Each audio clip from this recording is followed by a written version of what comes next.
ఉద్యోగం కోసం చూస్తున్నారా? ఓం శక్తి ప్రైవేట్ లిమిటెడ్ కంపెనీలో మార్కెటింగ్ జాబ్స్ 20,000 నుంచి 30,000 వరకు జీతం ఉంటుంది. సంప్రదించండి. ప్రస్తుతం మనతో పాటు ప్రముఖ ఆధ్యాత్మికవేత్త, తంత్ర జ్యోతిష్యులు, జ్యోతిష రత్న, జ్యోతిష సామ్రాట్ డాక్టర్ చింతా రుక్మాన్ గదరావు గారు మనతో ఉన్నారు. గురువు గారితో మాట్లాడదాం. నమస్కారం గురుగారు. మాతృదేవోభవ, పితృదేవోభవ, ఆచార్య దేవోభవ. ఓం నమో మాందేశ్వరాయ నమః. అందరూ బాగుండాలి, అందరికీ మంచి జరగాలి. గురుగారు, ఆగస్టు నెల విశేషంగా మిథున రాశి వాళ్ళకి ఎలాంటి శుభవార్తలు ఉండబోతున్నాయి? మరి ఈ నెలలో 2 గ్రహణాలు అంటూ ఉన్నారు, చంద్రగ్రహణము అలాగే సూర్యగ్రహణము. ఈ గ్రహణాల తలకి ఇంపాక్ట్ ఎలా ఉంటుంది? ఓవరాల్ గా ఈ నెల వీళ్ళకి ఎలా కలిసి రాబోతుంది అంటారు? 2020 సంవత్సరం ఆగస్టు మాసం మిథున రాశి వాళ్ళకి మాస ఫలితాల భాగంగా మనము ఈ వీడియోలో ఇప్పుడు ఈ నెల వచ్చే 2 గ్రహణాల గురించి వీళ్ళకి ఎలా ఉంటుందో తెలుసుకుని మాస ఫలితాలకు వెళ్దాం. ఈ 9వ స్థానంలో చంద్రగ్రహణం జరుగుతూ ఉంది, 3వ స్థానంలో సూర్యగ్రహణం జరుగుతూ ఉంది. 2 గ్రహణాలు మంచివి కావు. 9వ స్థానంలో పితృస్థానము, 3వ స్థానంలో సోదర స్థానం.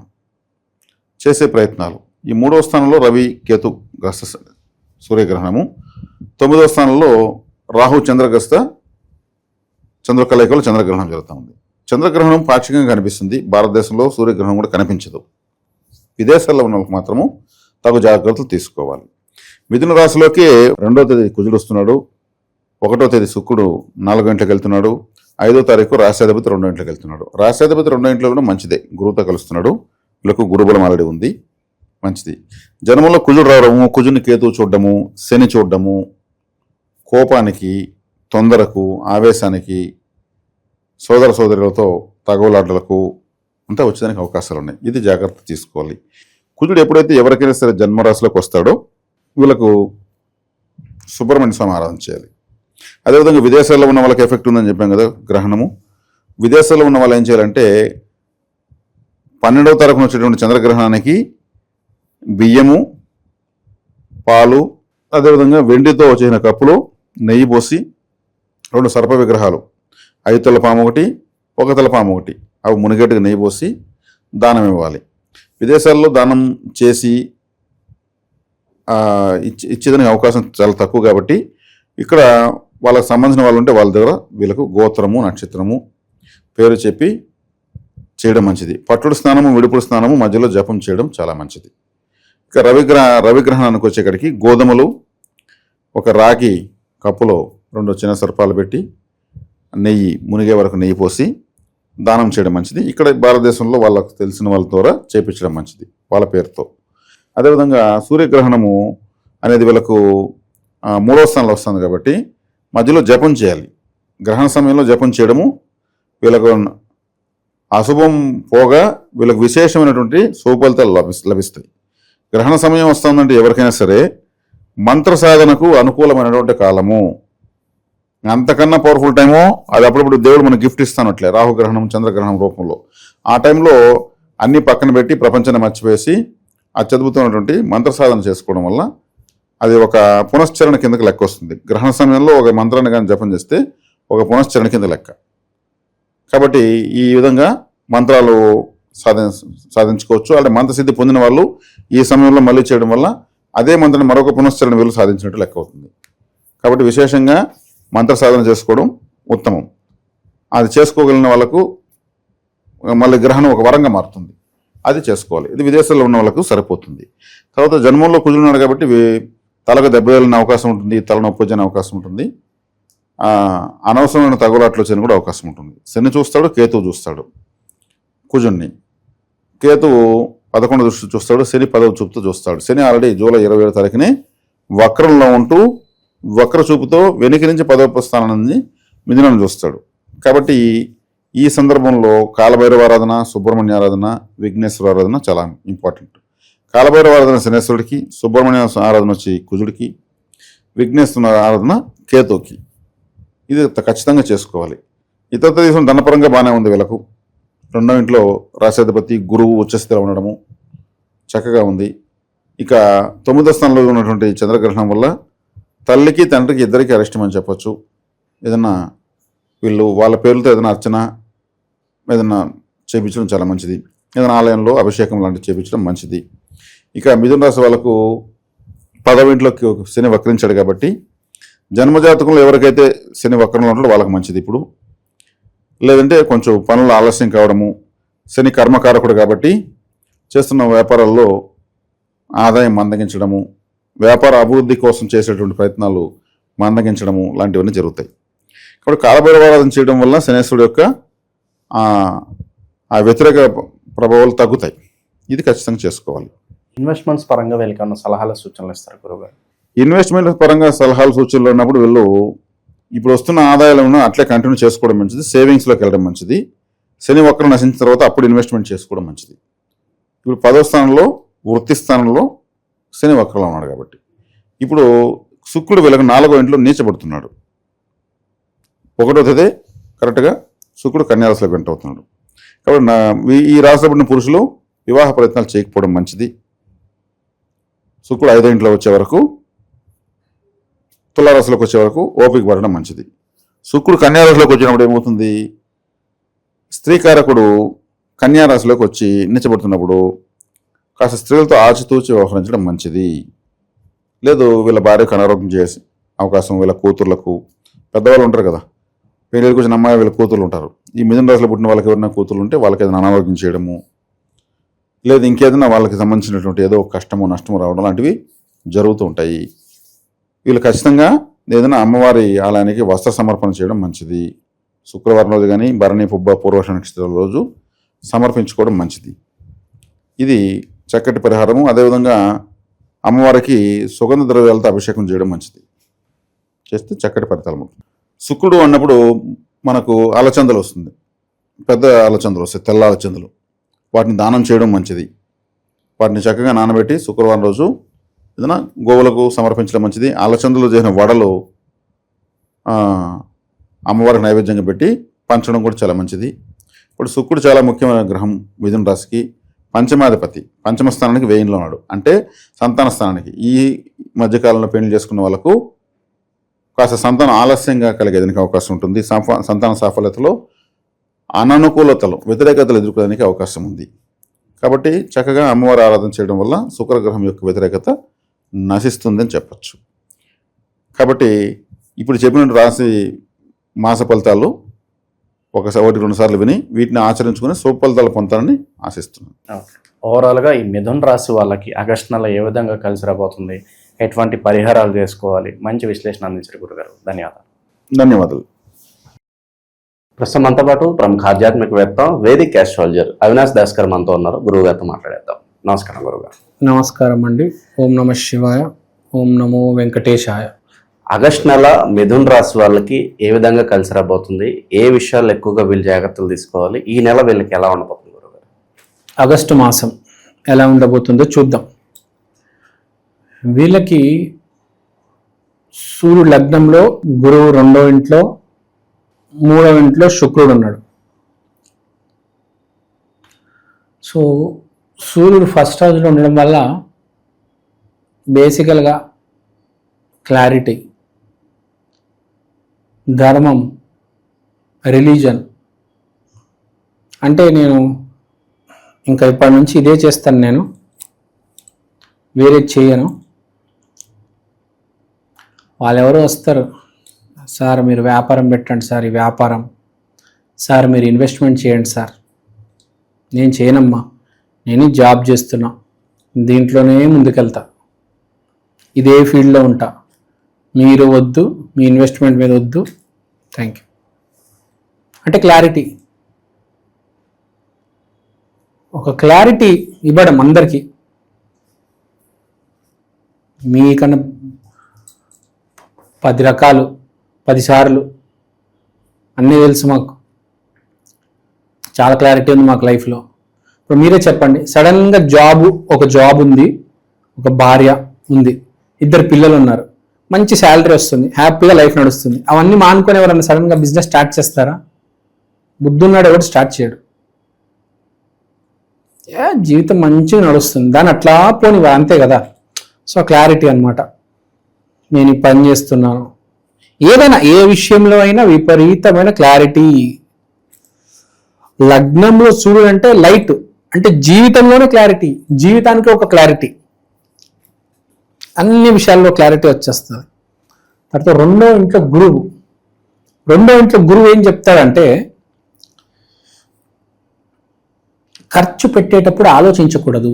నా ఫ్రెండ్ ఉన్నాడు, ఆడు వస్తాడు, భోజనం పెట్టాలి, ఏదో తాగుతాడంటే తాగు, నాకు డబ్బులు లేవు, నేనేం లేను అండి, నేను అప్పుల్లో ఉన్నాయి, చిట్టీలు మునిగిపోయినాయి. అలా కాదు. ఎవడని మన ఇంటికి వస్తే, మన ఫ్రెండ్ మనల్ని కలవడానికి వస్తే పెట్టాలి అంటే ఒక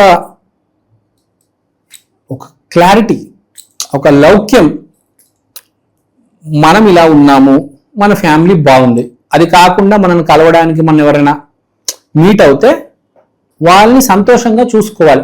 మనకు ఉన్న దాంట్లో బెంజ్ కార్లో కూర్చోటి తాజ్ భోజనంలో కాదు, ఇక్కడ కాకతీయ మెస్లో, అక్కడ బావర్చీలో బిర్యానీ, ఏదో చిన్న కూల్ డ్రింక్, అంటే బేసిక్గా ఉన్న దాంట్లో మనం బాగుండాలి, వేరే వాళ్ళకి పెట్టాలి అని ఈ క్లారిటీ ఉంది. ఈసారి వీడు పెడతాడు, కొంతమందికి భోజనం పెడతాడు, చాలా మంది ఫ్రెండ్స్ని కనెక్ట్ అవుతాడు.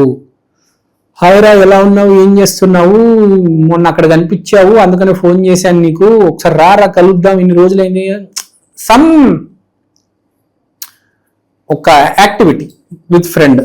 కాబట్టి మిథున రాశి మన బొమ్మ కూడా ఇద్దరు ఉంటారు చూడండి, అంటే బుద్ధి మారిపోతుంది సడన్ గా. ఇద్దరు కవల పిల్లలు ఉంటారు కదా, అంటే ఒకడు మంచిగా ఆలోచిస్తే వెనక నుంచి ఒకటి చెడు తీసుకొచ్చేస్తాడు. రెండు శక్తులు ఉంటాయి లోపల, ఒకటి మంచి, ఇంకోటి చెడు అయిపోతుంది. సో వీడు ముంచేస్తాడు, తర్వాత వీడు మునిగిపోతాడు. సో అన్ని పక్కన పెట్టేసి మనం ట్రాక్లో ఉండాలంటే శ్రీ గురుదత్త, జయ గురుదత్త. వీళ్ళు చేయాల్సింది ఏంటంటే ఎప్పుడుగా మిథున రాశి వాళ్ళు వ్యాపారం చేయాలి, వీళ్ళు తెలివితేటలు వ్యాపారంలో పెట్టాలి, అక్కడ మ్యానిపులేట్ చేయాలి, ఇలా చేయాలి, అలా చేయాలి, ఆ ప్రాఫిట్ తెచ్చుకోవాలి. నిజ జీవితంలో ప్రేమలో ట్రాప్లు, మ్యానిపులేషన్లు చేయకూడదు, తిరిగి వీళ్ళకి కొడుతుంది. ఆ రాహు వదలడు, చుక్కలు చూపిస్తాడు. సో అదే మిథున రాశి వాళ్ళకి నేను చెప్పేది, ఆగస్టు మాసంలో ఓవర్ యాక్షన్ చేయొద్దు, మీ లిమిట్లో మీరు ఉండండి. ఆడవాళ్ళతో జర జాగ్రత్త. కెరియర్ మీరు మిథున రాశులకు ఎప్పుడైనా వ్యాపారం చేసుకోండి, చాలా బాగుంటుంది. 10 మందికి పెట్టండి, వ్యాపారంలో మిగులుతాయి, అది 10 మందికి పెట్టండి. హ్యాండ్ టు మౌత్ చాలా మంది ఉంటారు, వాళ్ళందరికీ ఒక రైస్ బ్యాగ్ ఇవ్వండి, పచ్చి కూరగాయలు ఇవ్వండి, హెల్ప్ చేయండి 10 మందికి. మీకు బ్యాడ్ టైంలో అది హెల్ప్ అవుతుంది. ఆడవాళ్ళు జోలికి వెళ్ళొద్దు, మీకున్న దాంతో మీరు సంతోషంగా ఉండండి. ఎక్స్ట్రా మ్యారిటల్ అఫేర్స్, 10-15 మందితో తిరగడం ఒకటేసారి మిథున రాశి స్పెషాలిటీ. పెద్ద స్పోర్ట్స్ బైక్ మీద రావడం, మంచి బ్రాండెడ్ బట్టలు వేసుకోవడం, ఆడవాళ్ళని పడేయడం, ఇవన్నీ వీళ్ళే చేస్తారు. ఇవన్నీ చేయకుండా నీతి నిజాయితీగా బతకడానికి ప్రయత్నం చేయండి మిథున రాశి. తర్వాత శుక్రుడు కేతువు 3వ ఇంట్లో. This is a very interesting combination. నాకు ఒక గర్ల్ ఫ్రెండ్ కావాలి కాంబినేషన్ ఇది. పెళ్లి దానాలకి ఏంటంటే గర్ల్ ఫ్రెండ్ కావాలి, ఎగురుతూ ఉంటాడు, స్కెచ్ చేస్తూ ఉంటాడు, ప్లాన్లు వేస్తున్నాడు. అక్కడికి వెళ్దాము, అక్కడ పరిచయం అవుతారు, అక్కడ మనం కాఫీకి అడుగుదాము, అరే అట్లా యూట్యూబ్ ఛానల్ అని చెప్దాము, ఏదో అట్ట ఏదో కాంపిటీషను ఏదో, అంటే స్కెచ్ చేస్తున్నాడు బేసిక్గా. ఒక గర్ల్ ఫ్రెండ్కి వీడు ఒక అమ్మాయికి స్కెచ్ చేస్తున్నాడు, ఎలా అయినా సెట్ చేసుకోవాలి అని. సో బేసిక్గా అది. రాహు 9వ ఇంట్లో ఉన్నాడు. రాహు 9వ ఇంట్లో అంటే ఏంటి? నువ్వు ఏ అమ్మాయికి అయితే లైన్ వేసి తీసుకెళ్దాం అనుకుంటారో అమ్మాయి తేడా అంటే ఏంది? నీ చేత డబ్బులు పెట్టిస్తుంది, నీకు ఏదో బిస్కెట్ ఇస్తుంది. ప్రేమ అనేది ఏంటి? న్యాచురల్గా జరగాలి, ఇద్దరు అనుకోకుండా కలవాలి, అలా ప్రేమ అలా పెళ్లి జరగాలి. వీడు ఏంది స్కెచ్ చేసి దీని లైన్ ఇద్దాం, దాని ట్రాప్లో పెడదాం అని ప్లాన్స్లో ఉన్నాడు కాబట్టి రాహు అడ్డుపడుతున్నాడు. ఏం చేస్తాడు? ట్రాప్లో వీడు పడతాడు, రివర్స్. వీడు వేద్దాం అనుకుంటే వీడే ట్రాప్లో పెడతాడు. అమ్మాయి బ్లాక్మెయిల్ చేస్తుంది, డబ్బులు అడుగుతుంది, ఏడుస్తుంది, ఏదో ఒకటి చేస్తుంది, ఈయన ఇరికిస్తుంది. సో రాహు అది వెనకల నుంచి, అరే నువ్వు ఇది చేస్తా, నేను ఇది చేస్తానని. అంటే ఈడు మనకి ఎవరో ఒక మత్తెట్టడానికి వస్తాడు కదా. ఈసారి మీరు కనుక తప్పు ట్రాక్లో వెళ్దాం అనుకుంటే మిథున రాశి వాళ్ళకి రాహు చుక్కలు చూపిస్తాడండి. తర్వాత మీ ఇష్టం. కాబట్టి కొంచెం ఆలోచించుకోండి, కొంచెం ముందు వెనకాల ఆలోచించి అడుగు వేయండి అని చెప్తాను. రాహు అయితే మిమ్మల్ని వదలడు. మీరు చేసిన కర్మలకి మీకు రిజల్ట్ ఇమ్మీడియట్ గా ఇచ్చే బాధ్యత రాహుది. ఒకవేళ రాహు లేకపోయి ఉంటే వీడే దాన్ని ట్రాప్లో చేసుకొని దాన్ని వాడేసి పడేసేవాడు, మోసం చేసేసి. కానీ ఇప్పుడు ఏంది, రాహు ఉన్నాడు కాబట్టి వీడి ట్రాప్ లో పడతాడు. వీడి కర్మ రిజల్ట్స్ వీడికి ఇన్స్టెంట్ గా ఇప్పుడే వచ్చి పడతాయి. బుద్ధి వస్తుంది. రాహు స్పెషాలిటీ అదే, ఫస్ట్ మోసం చేస్తుంది, ట్రాప్ లో పెట్టిస్తుంది, తర్వాత ఏడవడం, ఇంకేముండదు. నువ్వు తప్పు అడుగులు వేసావా రాహు వదలడు, నేను ట్రాప్ లో వేస్తాడు. సో ఈ నెల అపరిచితులకి దూరంగా ఉంటే బెటర్ అంటారా? ఈ నెల ఫస్ట్ మన బుద్ధి మనము మంచి దశలో పెడితే, స్వామి గురుదత్తాత్రేయ రాఘవేంద్ర స్వామి గుడికెళ్ళి శ్రీ గురుదత్త జయ గురుదత్త అని నమస్కారం పెడితే, అదే దేవుడు వెనుకుంటే మనకు ఒక హ్యాపీ ఆలోచన, ఒక మంచి ఆలోచన వస్తుంది. అప్పుడు పిచ్చి పనులు చేయం. లేదంటే పిచ్చి పనులు చేయడము, ఇరుక్కోవడము, వీళ్ళకి డబ్బులు ఇవ్వడము, వాళ్ళకి డబ్బులు ఇవ్వడము, జీవితం నాశనం చేసుకోవడము, అది పెద్ద గిఫ్ట్ అడుగుతుంది, దానికి వీడియో స్కామో ఫ్రాడో చేయాలి. ఇదంతా ఎందుకు? మంచి బుద్ధి, మంచి ఆలోచన, గుడికెళ్ళి శ్రీ గురుదత్త జయ గురుదత్త వేడుకోవాలి దేవుడిని. శ్రీ గురుదత్త జయ గురుదత్త, శ్రీ గురుదత్త జయ గురుదత్త. మిథున రాశి వాళ్ళు బుద్ధి భ్రష్టం. 12 రాశుల్లో నిజం చెప్తున్నా, 12 రాశుల్లో ఎవరైతే బుద్ధి ఈజీగా మ్యానిపులేట్ చేయవచ్చు ఎవరైనా ఉన్నారంటే మిథున రాశి. ఆడవాళ్ళని మోసం చేయడంలో ఫస్ట్ ఎవరైనా ఉన్నారంటే మిథున రాశి. మళ్ళా మోసపోవడంలో కూడా ఫస్ట్ ఎవరైనా ఉన్నారంటే మిథున రాశి. ఎందుకంటే చేసింది తిరిగి వస్తుంది. మీ వ్యాపారం మీద పెట్టండి, ఇటువైపు పెట్టద్దు. మీ ఆలోచనలు, చెడు ఆలోచనలు, మంచి అసలు చెడు రావద్దు. మీ ఆలోచనలు, మీ తెలివితేటలు వ్యాపారంలో పెట్టండి, అమ్మాయిని ట్రాప్ చేయడంలో కాదు. అది గుర్తుపెట్టుకోండి. సో హెల్త్ పరంగా ఎలా ఉంటున్నాను? హెల్త్ పరంగా చాలా బాగుంటుంది. లగ్నంలో సూర్యుడు ఉన్నాడు, నో నీడ్ టు వరీ, అంత బాగుంది. రెమెడీ గట్టిగా చేసుకోవాలి వీళ్ళు. కొంచెం రాహు వదిలేటట్టు లేడండి, రాహు కూడా చేసుకోండి. రాహువే నమః కేతవే నమః మంత్ర జపం చేయండి. మోస్ట్ ఇంపార్టెంట్ గురువుని వేడుకోండి, గురువు కాలు పట్టుకోండి గట్టిగా, అంతా బాగుంటుంది. మర్చిపోకుండా గురువారం రోజు దత్తాత్రేయ స్వామి ఆలయానికి వెళ్ళి శ్రీ గురుదత్త జయ గురుదత్త ప్రదక్షిణలు వేయడం, అక్కడ కాస్త ఒక అరగంట కూర్చోవడము, ఆ ప్రసాదము తీసుకోవడము, మీరు ప్రసాదం తెచ్చి 10 మందికి పెట్టడము, ఆ గుడి కుదిరితే క్లీన్ చేయడము, అంటే మార్నింగ్ ఒకసారి వెళ్ళడం, మళ్ళీ నైట్ ఒకసారి వెళ్ళడము, ఈవినింగ్ ఒకసారి వెళ్ళడం, సంధ్యాకాలంలో వెళ్తే బెటర్, కరెక్ట్ సన్సెట్ టైంలో. సో అలా మనం థర్స్డే రోజు కొంచెం చేసుకుంటే చాలా మంచిది, చాలా బెటర్ అది. So all is well, it's okay, nice, normal. మన మిత్రులు రాసి ఓకే, బాగా మంచి విశ్లేషణ ఇచ్చారు, ధన్యవాదాలు. ప్రస్తుతం మనతో పాటు ప్రముఖ ఆధ్యాత్మికవేత్త, జ్యోతిష్య వాస్తు పండితులు, లలితాదేవి ఉపాసకులు బ్రహ్మశ్రీ నానాజీ పట్నాయక్ గారు ఉన్నారు. గురుగారితో మాట్లాడుతున్నారు. నమస్తే గురుగారు. శ్రీమాత్రే నమః. గురుగారు, మిథున రాశి వాళ్ళకి ఈ ఆగస్ట్ మాసం ఎలాంటి శుభవార్తలు ఉన్నాయి? ఏ విషయాల్లో వీళ్ళు ఎక్కువ జాగ్రత్తలు తీసుకోవాలంటారు? మిథునం వారు కనుక చూసుకుంటే ప్రస్తుతం వీళ్ళకి లగ్నంలో బుధుడు ఉంటూ, ఈ బుధుడు 5వ తేదీ నుంచి 2వ స్థానంలోకి మారిపోతాడు. సో 2వ భావంలో ఒక 3 గ్రహాలు ఉండడం ఒక రకంగా పొటెన్షియల్ పెరుగుతుంది అక్కడ 2వ స్థానం. అండ్ లగ్నంలో కుజుడు వస్తున్నాడు, 3లో కేతువు 15-16 తేదీ నుంచి రవి కేతువుతో కలుస్తాడు. అండ్ మెయిన్గా వీళ్ళకి 4వ స్థానంలో వ్యయాధిపతి పంచమాధిపతి శుక్రుడు నీచ, భాగ్యంలో రాహు, దశమంలో వక్రించిన శని, ఇక చంద్రుడు 12 రాశులు తిరుగుతుంటాడు. అయితే ఈ యొక్క గ్రహస్థితిని అనుసరించి వీరికి గోచార బలం ఎలా ఉంది, ఏ విషయాల్లో అనేటువంటి అంశాలు చెప్తుంది నేనైనప్పటికీ చెప్పిస్తుంది సాక్షాత్ లలితామ్మ వారిగా భావిస్తూ, ఆ లలితాంబిక అమ్మవారి యొక్క అనుగ్రహం పరిపూర్ణంగా కలగాలని మనస్ఫూర్తిగా కోరుకుంటూ, ఇక్కడ ఎప్పుడైతే ఈ రాశిలో బుధుడుంటూ కుజుడు వస్తున్నాడో, కొంచెం ఆల్రెడీ హెల్త్ ఇబ్బంది పడుతున్న వాళ్ళు ఫస్ట్ వీక్ కాస్త జాగ్రత్తగా ఉండాలండి. ఫస్ట్ వీక్, ఎందుకంటే ఇది బాడీ పెయిన్స్, లేకపోతే బ్యాక్ పెయిన్స్, స్ట్రెస్ అంటుంటాం సార్, ఇలాంటివి కొంచెం వీళ్ళకు ఉంది. ఫస్ట్ వీక్ పర్టికులర్గా ఒక 5వ తేదీ వరకు కొంచెం జాగ్రత్తగా ఉండాలి. 5వ తేదీ తర్వాత నార్మల్ అయిపోతుంది మళ్ళీ వీరికి. అయితే దీనికి మరి ఏమిటి పరిహారం? ఇప్పుడు ఒకటి చెప్పేసాం, దాని పరిహారం కూడా చెప్పాలి కదా. కుజ బుధ గ్రహాల దగ్గర దీపారాధన, గోవులకి క్యారెట్స్ గోంగూర తినిపిస్తే ఈ దోషం పోతుంది.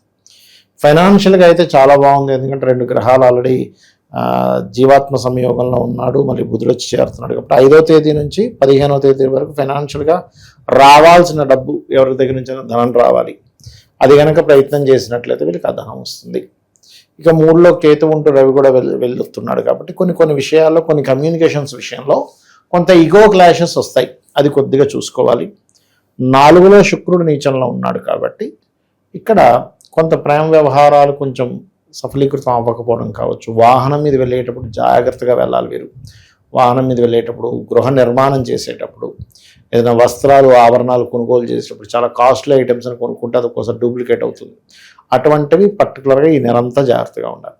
ఓకే, ఇక అదేవిధంగా వీళ్ళ సంతానాన్ని విదేశాలకు పంపించాలనేటువంటి ప్రయత్నంలో సరైన నిర్ణయమా కాదని ఒకటికి 4 సార్లు ఆలోచించుకొని నిర్ణయం తీసుకోండి. ఓకే, శత్రువులు అనవసరమైన శత్రుత్వాలు పెంచుకుంటారు కుజుడు లగ్నంలో ఉండడం వల్ల మిథునం వారు. కాబట్టి ఏంటంటే నేను అనవసరంగా శత్రుత్వాలు పెంచుకుంటున్నాను, అనవసరం వాటిలోకి ఎంటర్ అయ్యి. ఒక్కోసారి ఎలా ఉంటుందంటే రోడ్డు మీద వెళ్తూ ఉంటాం, ఏదో గొడవ జరుగుతుంది, మనం వెళ్ళి ఎంటర్ అవుతాం. ఆ గొడవలో మనం ఇన్వాల్వ్ అయ్యి, అసలు మనకు సంబంధం లేని గొడవలకు మనం వెళ్ళి ఇన్వాల్వ్ అయ్యి మనకు గొడవ కనెక్ట్ అయిపోద్ది అక్కడ. అది పోలీస్ స్టేషన్ అనో లేకపోతే ఇంకోటనో అవుతూ ఉంటుంది. కాబట్టి ఇది మనకు అనవసరము, ఇది ఇంతవరకు వదిలేయడం కరెక్ట్ అనుకునే వదలడం కరెక్ట్. ఎందుకంటే మిథునం వారికి కుజుడు పూర్వజన్మ కర్మకారకుడు. సో పూర్వజన్మ కర్మకారక ప్లానెట్ కనుక యాక్టివ్ అయ్యి లగ్నంలోకి వచ్చినప్పుడు ఇటువంటివి ఇస్తూ ఉంటుంది. అంటే వీళ్ళ కర్మ ఏదో రూపంలో అనుభవించాలి కదా, ఆ రూపంలో ఇస్తూ ఉంటుంది. అందుకని ఇక వీళ్ళకి జీవిత భాగస్వామి కూడా ఫైనాన్షియల్ గ్రోత్ పెరుగుతుంది. వీరికి కూడా ఫైనాన్షియల్ గ్రోత్ అనేటువంటిది బాగా ఉంది ఈ నెల, ముఖ్యంగా 5 నుంచి 15వ తేదీ మధ్యలో. అదేవిధంగా కొంచెం అంటే ఉద్యోగంలో మార్పులు అయితే ఖచ్చితంగా చూపిస్తున్నాయి. అది కూడా కొంతమంది ఉద్యోగం చేస్తూ లేదు నేను హైయర్ ఎడ్యుకేషన్లో ఎంఎస్ చేయాలి, లేకపోతే ఇంకోటి ఏదో ఎడ్యుకేషన్ చేయాలి, ఈ ఉద్యోగం కదా, కొంతమంది బ్రేక్ ఇచ్చి మళ్ళీ పెద్ద పెద్ద ఉన్నత విద్యలు చదువుతారు. అటువంటివి ఎక్కువగా చూపిస్తున్నాయి ఇప్పుడు చెప్పాలంటే. ఇక వివాహ నిర్ణయాలు పర్టికులర్గా ఏంటంటే ఈ మాసంలో ఈ మౌఢ్యం ఉంది ఎలాగో 13వ తేదీ వరకు కూడా. మౌఢ్యమి తర్వాత కొంత వివాహ నిర్ణయాలు చేసుకోవడానికి అది బాగుందని చెప్పుకోవచ్చు. కుటుంబ సభ్యుల్లో లేదా బంధువర్గంలో అమ్మ తరపు బంధువర్గంలో వారితో ఎవరితోనైనా, తల్లి తరపు బంధువర్గం వారితో సంబంధాలు కనుక వెతుక్కున్నట్లయితే ఈ మాసంలో వీళ్ళకి చాలా అనుకూలంగా ఉంటుంది. వీరికి శత్రుత్వం పరిస్థితి ఏంటి గురుగారు? ఎవరితో ఎక్కువగా శత్రుత్వం ఏర్పడాలి? బంధువులతో కొంచెం శత్రుత్వాలు ఉన్నాయండి. బంధువులతో ఏదైనా ల్యాండ్ తీసుకునే విషయంలోని, ప్రేమించిన వారితో శత్రుత్వాలు అవడం. ఎందుకంటే ఇక్కడ స్నేహితులే శత్రువులు అయ్యే ఛాన్స్ ఎక్కువగా ఉంటుంది. ఇన్ని రోజులు ప్రేమగా ఉంటూ అసలు నువ్వంటే నాకు ఇష్టం అని విపరీతంగా ఇది ఉండే వాళ్ళే శత్రువులు అయ్యే ఛాన్సెస్ ఉన్నాయి ఈ టైంలో. ప్రజెంట్ ఉన్న గ్రహస్థితి బట్టి మరి వీళ్ళు ఎవరిని ఆరాధించాలి, ఎలాంటి పరిహారాలు చేస్తే బాగుంటుంది అంటారు? వీళ్ళు ఎక్కువగా లలిత చేసుకోవడం చాలా మంచిది. లలిత మరియు అదేవిధంగా నరసింహస్వామి యొక్క ఆరాధన, కరావలంబ స్తోత్రం చేసుకోవడం చాలా చాలా మంచిది వీరికి. ఏ క్షేత్రానికి వెళ్తూ ఉంటే బాగుంటుంది గురుగారు వీళ్ళు? వీరు ఎక్కువగా కాలరాత్రి కాళీ అమ్మవారు లేదా కాలభైరవుడి యొక్క ఆరాధన, దుర్గా క్షేత్రాలకు వెళ్తే మంచిది ఇప్పుడున్న కండిషన్లో. గురుగారు ఆగస్టు 13 నుంచి మనకి శ్రావణ మాసం ఉంది. మరి ద్వాదశ రాశులందరికీ కూడా విశేషంగా అన్ని విధాలా కలిసి రావాలంటే ఎలాంటి పరిహారాలు చేసుకోవచ్చు అంటారు ఈ మాసంలో? శ్రావణ మాసంలో వెంకటేశ్వర స్వామి యొక్క ఆరాధన చేసుకోవడం చాలా మంచిది. వెంకటేశ్వర స్వామి సుప్రభాతంతో నిద్ర లేవడం, విష్ణు సహస్రనామాలు వినడం. వీళ్ళకి ఏమవుతుందంటే వెంకట అంటే పాపముని తీసేసేవాడు వెంకటేశ్వర స్వామి, ఈ కలియుగ దైవం. కాబట్టి వెంకటేశ్వర స్వామి ఆరాధన ఈ మాసం అంతా కూడా వీళ్ళు అంటే ఉదయం నిద్ర లేచిన వెంటనే కూడా కాస్త అంటే వీళ్ళు ఒక ఉపవాసంలాగా చేయాలనుకుంటే చేసుకోవచ్చు. అంటే ఒంటి పూట ఉండడం, ఇట్లా కొంచెం దీక్షలా తీసుకొని చేసుకుంటే చాలా మంచిది. శ్రావణ మాసంలో అన్ని రాసుల వారు కూడా తిరుపతికి వెళ్ళి వస్తే చాలా మంచిదండి. ఎందుకంటే కర్మస్థానంలో ఈ కాంబినేషన్ ఏర్పడుతుంది అమావాస్య తర్వాత చూసుకున్నట్లయితే. సో ఎప్పుడైతే శ్రవణ నక్షత్ర సంబంధంగా ఉండేదాన్ని, పౌర్ణమి వచ్చేదాన్ని శ్రవణ మాసం ఎలా అంటారో, ఈ కర్మకారక రాశిలో శ్రవణ నక్షత్రం ఉంటుంది. ఈ కర్మ మనకు తగ్గాలి అంటే ముందుగా పూర్వజన్మ కర్మ దగ్ధం అవ్వాలి. పూర్వజన్మ దగ్ధం అయ్యేటువంటి వాటిలో కొన్ని విధానాలు, ఈ కలియుగంలో వెంకటేశ్వర స్వామిని ఆరాధించడము, లలిత చదువుకోవడము, సూర్య నమస్కారాలు చేసుకోవడం, అంటే సూర్య ఆరాధన చేయడము, లేకపోతే ఏదైనా క్షేత్రానికి వెళ్ళి అక్కడ ఏదైనా సేవ చేయడం చేస్తూ ఉండాలి. ఇవే ముఖ్యంగా చెప్పాలంటే. అయితే ఇది కేవలం చాలామంది ఏమనుకుంటారంటే శ్రవణ నక్షత్రం వాళ్ళకి మాత్రమే పనిచేస్తుంది అనుకుంటారు. అలా ఏం లేదు, అందరికీ కూడా ఈ యొక్క ఫలితం అనేటువంటిది వస్తుంది, అందులో ఎటువంటి సందేహం లేదు. ఇంకా వీలైతే కనుక శివాలయం ఏదైనా ఉన్నట్లయితే శివుడికి పాలతో అభిషేకం చేసి వెంకటేశ్వర స్వామి ఆరాధన చేసినట్లయితే కూడా చాలా బాగుంటుంది. మనకి గోశాలకు వెళ్ళి గోవులకి బెల్లము పదార్థాన్ని తినిపించడము చాలా మంచి ఫలితాలు ఇస్తుంది శ్రావణ మాసంలో. అండ్ అదేవిధంగా మనకి సర్వసాధారణంగా ఏంటంటే తులసి మరియు పుష్పాలతో వెంకటేశ్వర స్వామిని అర్చిస్తే చాలా మంచిది ఈ మాసంలో. చాలామంది ఏం చేస్తుంటారంటే ఈ శ్రావణ మాసంలో వెంకటేశ్వర స్వామి యొక్క ఆరాధనతో పాటు ఈ 30 రోజులు కూడా తులసి మొక్క దగ్గర దీపారాధన చేస్తారు. దీనివల్ల కలిగే ఫలితాలు ఏంటంటే రోగ భయము నశిస్తుంది. శ్రావణ మాసంలో ఇంకా చెప్పాలంటే నదిలో దీపాలు వదలడం మంచిది. మరియు అదేవిధంగా బియ్యపు పిండి ఉంటుంది, బియ్యపు పిండితో ఒత్తులు అంటే బియ్యపు పిండితో మన కుందుల్లా తయారు చేసి వాటిలో దీపాలు పెడతారు శ్రావణ మాసంలో ప్రత్యేకంగా. అవి కూడా చాలా మంచి ఫలితాలు ఇస్తుంది. అందులో కొంతమంది నెయ్యిని వేసి నెయ్యితో దీపం పెట్టడం చేసినప్పుడు ఏమవుతుందంటే శ్రావణ మాసంలో చేసే ఈ కార్యక్రమం వల్ల ఉద్యోగ సంబంధించిన విషయంలో కొత్త ఉద్యోగ అవకాశాలు వస్తాయి నెయ్యితో దీపం పెట్టడం వల్ల అని చెప్పి అంటూ ఉంటారు. ఒకవేళ ఉద్యోగంలో చాలా ఇబ్బంది ఉందనుకునేటువంటి వారు ఓం మాణిక్య మకుటాకార జానుద్వై విరాజితాయ నమః, మళ్ళీ ఓం నమో వెంకటేశాయ్ ఇది కలుపుకొని చేసుకుంటే ఇంకా బాగుంటుంది. మంచి విశ్లేషణ అందించారు. ధన్యవాదాలు గురుగారు. శ్రీమాత్రే నమః.